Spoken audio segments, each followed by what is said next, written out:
Et je revenais juste déjà sur les torts de Genesio, malgré un contexte compliqué, les blessures, les méformes, les déceptions. Mais moi, je l'avais déjà expliqué après la défaite contre Strasbourg, donc mi-novembre, qu'il y avait un gros problème avec Olivier Giroud et qu'il surexploitait, il surresponsabilisait Olivier Giroud depuis le début de saison, alors que Igaman, à ce moment-là, était en forme.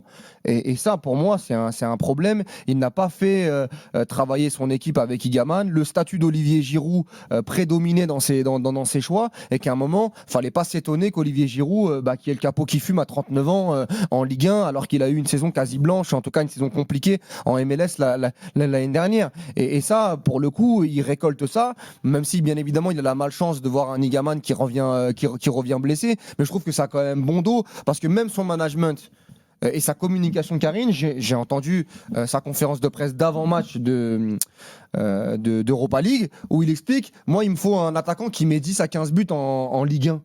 Mais excuse-moi, Bruno, moi si je suis Olivier Giroud, mais je la prends très très mal en fait cette déclaration.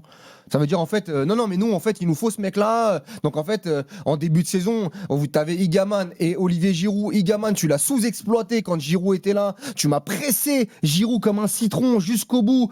Tu lui as pris tout son jus. Il t'a mis 5-6 buts, même si pour moi dans le jeu, voilà, c'est plus le Giroud qu'on a connu. Et là maintenant aujourd'hui, tu dis que tu as besoin de ce. Mais en fait, comment ta gestion? Est-ce que tu as pas une remise en question sur la gestion que tu as eue sur les 6 premiers mois? Après, ensuite, il y a des méformes, c'est vrai. Moi, par exemple, il y a un joueur que j'adore à Lille qui a complètement disparu.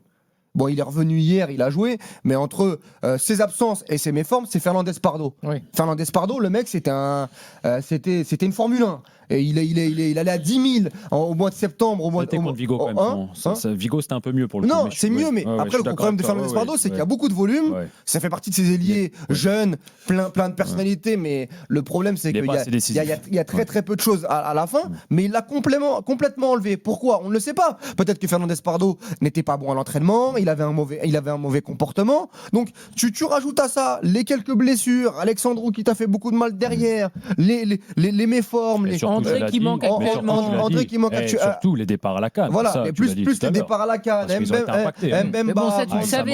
Mbemba, Mandi, Igaman, t'arrives à cette période-là où t'es en grande difficulté. Mais moi, j'aime pas trop, en fait, cette petite musique où dès que ça pue, c'est le président, c'est le mercato, c'est les blessures. Si c'est moi le problème, c'est un peu ce qu'avait dit De Zerbi l'année dernière. Si c'est moi le problème, moi je me casse.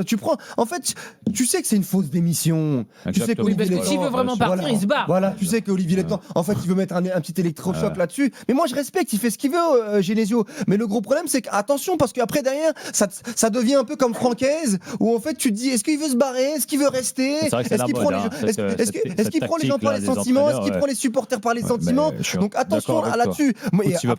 Et après, je répète, Olivier Létang, c'est très compliqué de bosser avec lui.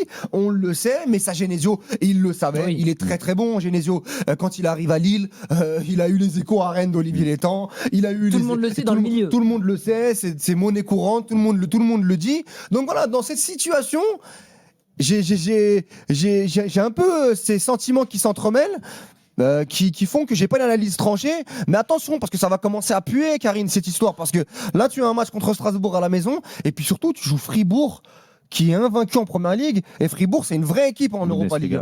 J'ai dit en Première Ligue, en Europa League. C'est vrai qu'ils sont invaincus aussi en Première Ligue. Oui, ils ont jamais joué, c'est vrai. Tu me diras, c'est vrai que c'est la vérité. Mais donc si tu es éliminé dans un scénario catastrophe, même si je pense pas, d'Europa League et tu perds contre Strasbourg, ça va commencer un peu à puer cette histoire. Moi je trouve que là la direction lilloise et Genesio, alors est-ce qu'il justement il anticipe peut-être pas ces 2 prochains matchs, parce qu'en effet je pense que les 2 matchs qui vont arriver vont être très très difficiles, avec un Strasbourg où il y a le changement de coach et qui pour moi ont retrouvé un second souffle. Tu l'as dit, Fribourg qui reste une très très bonne équipe.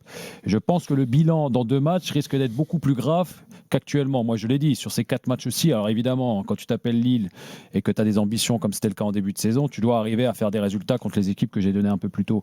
Mais aujourd'hui, écoute, c'est 4 matchs. match, on est seulement le 23 ou le 24 janvier. Enfin, je veux dire, après, en championnat, ils sont 5e. Oui, mais il ne faut pas céder à la panique, encore une fois. C'est comme ça que je le vois. Là, quand tu disais un peu plus tôt, Walid, que Genesio est le premier à critiquer par rapport au matos qu'il a, par rapport aux joueurs qu'il a. Enfin, moi, si je compare l'effectif lillois par rapport à, par exemple, l'effectif lensois, excuse-moi, mais ils ne sont pas loin derrière. Donc, Genesio, c'est bien qu'il se cache derrière ça. Aujourd'hui, il a un matos qui, pour moi, est suffisant. Mais après, aussi, il n'a pas les mêmes compétitions à jouer. Il n'a pas les mêmes compétitions à jouer, mais bon, ça reste la Ligue 1 quand même. Bien sûr, je veux dire, aujourd'hui, tu parlais de Fernandez Pardo, tu sais bien, là, j'ai vu son match contre le Celta Vigo, où est-ce qu'il a été très performant quand il a joué justement un peu plus dans l'axe à côté d'Olivier Giroud. C'est aussi à Genesio d'essayer de s'adapter par rapport aux joueurs qu'il a. Je l'ai dit un peu plus tôt dans mon analyse par rapport à Olivier, justement, qu'il fallait le faire jouer d'une manière un peu différente. Donc, j'entends, il y a beaucoup de circonstances atténuantes, il a des facteurs qu'il a malheureusement, il a été impacté, et notamment, on l'a dit, mais c'est le départ des joueurs à la CAN, parce que si tu fais le bilan, finalement, c'est depuis début janvier que vraiment le LOSC a souffert depuis que les internationaux. Mais c'était irrégulier avant aussi quand même. Oui, mais en règle générale, tu es d'accord avec moi que la situation, elle découle de ce mois de janvier où est-ce qu'ils ont perdu ces 4 matchs. Même si c'était régulier avant, ils perdaient un match, ils en gagnaient 2, donc ça allait. Il y a un numéro 9 aussi qui a exploité parce qu'il est sur une très bonne dynamique, c'est le petit Diaoun. Ouais, moi je trouve qu'il est encore un peu jeune. Mais ouais, je suis d'accord, mais avec toi, attention, Robinho, je pense qu'il faut l'involver de plus en plus. C'est lui qui lui a sauvé le match contre Auxerre dans un match paranormal activity. À Vigo, c'est lui qui donne le ballon à Giroud. Peut-être qu'à l'instar de Robinho Vaz à Marseille, c'est vrai que ça peut être un enfant de la crise, quoi. Ça peut être un mec qui vient, qui te sauve un petit peu une situation un peu compliquée. Tu peux aussi l'utiliser. Tu sais que Lille a déjà utilisé des jeunes joueurs, Boadi, 17 ans, Lenny Oro. Pourquoi un joueur de 18 ans devant, il pourrait pas soulager Giroud? Pourquoi sur certains matchs? Et je pense que ça serait judicieux justement. Dans son management, il peut le faire, ça. Quelques ailiers qui sous-performent. Tu as parlé de Fernandez Pardo, peut-être de passer justement avec 2 attaquants. Ça permettrait justement de trouver une solution à Olivier Giroud qui soit un peu moins seul et peut-être de faire rentrer un mec autour de lui qui permette aussi de le soulager dans cette tâche.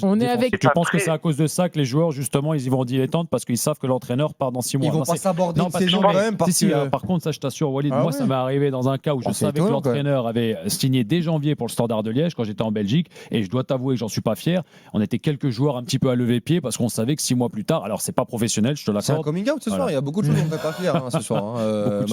Et j'en cache beaucoup encore, crois-moi. Le temps d'en parler. Mais donc quoi, tu faisais tout pour qu'il se fasse virer, ton coach? Non, pas jusqu'à là, t'imagines bien, mais ça peut arriver que tu fais pas l'extra effort parce que tu dis, bon, dans tous les cas, quoi qu'il en soit, il sera pas là dans 6 mois, et c'est naturel. T'as beau me dire ce que tu veux, non, je suis professionnel. Mais là, il y a des enjeux de dingue quand même. Je te dis pas que c'est le cas, mais ça peut. Et puis t'as Olivier Létang derrière, il te lâche pas, Létang. Mais Olivier Létang, on peut avoir une communication là de Olivier Létang? Mais moi, j'ai été surprise que hier, ils viennent pas crier en zone mixte. Parce que souvent, quand il y a des défaites, il vient lâcher une punchline, il était dans les tribunes et rien. Il faut qu'il arrive à gérer un petit peu. Il parlera après Strasbourg si ça perd ou si ça gagne. De toute façon, on sait très bien ce qui va se passer. Si ça gagne, il va arriver en disant mais qu'est-ce que vous racontez, il s'est rien passé. Alors, est-ce qu'il a le droit d'aller en zone mixte parce que la suspension elle commence là? Ah oui, c'est vrai qu'il est suspendu. Avec Olivier Létang. Non, il peut pas. De toute façon, Olivier Létang, il a quand même une responsabilité sur le manque de sérénité qu'il y a dans l'équipe. Olivier Létang, il a les clés de tous les stades, donc ça veut dire qu'il est tout le temps en zone mixte. Donc bon, oui, non, mais là, je veux dire, c'est un récidiviste, donc il a été à nouveau sanctionné, et il a des interdictions, mais je ne sais pas s'il a le droit d'aller en zone mixte ou pas. Il pourra au moins travailler sur son prochain coach. Il aura un peu de temps. Parce qu'il n'a pas connu Thiago Motta, lui, au PSG? Ah, ça y est, tu vois Thiago Motta aller au PSG. Aller à Lille. Ah ouais, non, ça peut pas être une piste. Ah ben pourquoi pas. Non, mais ils sont connus quand il bien sûr. Et il doit y penser. En plus, il aime bien ce qui brille, et c'est beau. Ouais. Après, Thiago Motta, Olivier Létang, je demande à voir. Et puis si j'étais à la place de Thiago Motta, j'attendrais quand même un club européen un peu plus huppé, peut-être. Ça peut exploser vite. Ou Francaise, non? Francaise, il va pas faire Lens-Lille, impossible. Impossible. Et si on laissait Genesio finir la saison, enfin, il faut bien travailler dans la vie. Il faut bien travailler dans la vie. Oui, d'accord, il faut bien travailler, mais là, l'image qu'il a laissée à Lens, etc., sincèrement, c'est une trace indélébile. D'accord, mais bon, c'est déjà arrivé dans l'histoire. En fait, c'est pas Lucille qui va à Lens et qui va à Lille, à la limite. Je te dis, il a fait 1 an, le mec, il a rien laissé comme. Mais il y a d'autres entraîneurs que Francaise par rapport au statut qu'il a. Mais qui est dispo là? Francaise, je le vois bien plus à Monaco que. Ah d'accord, donc en fait, tu peux faire Nice-Monaco sans problème, mais tu peux pas faire Lens-Lille. Nice-Monaco, c'est différent, tu vois. Pour moi, il a laissé une empreinte différente à Nice qu'à Lens. Oui, c'est sûr que l'empreinte à Nice, elle n'a pas été très belle. Exactement. Oui. Voilà. Mais après, c'est vrai que c'est. Quel coach est disponible? Tiens, Wilfried Nancy, vous le connaissez? Patrick Vieira. Ah, Patrick. Il aime bien Patrick Vieira, Olivier Létang. Ah, bah voilà, tu vois. Il aime bien le bling et tout, ce qui brille, mais bon, je suis pas sûr que là. Oui. Pourquoi pas. Oui, pourquoi pas. Enfin, là, le problème, c'est que la hype Patrick Vieira est quand même bien descendu en Ligue 1.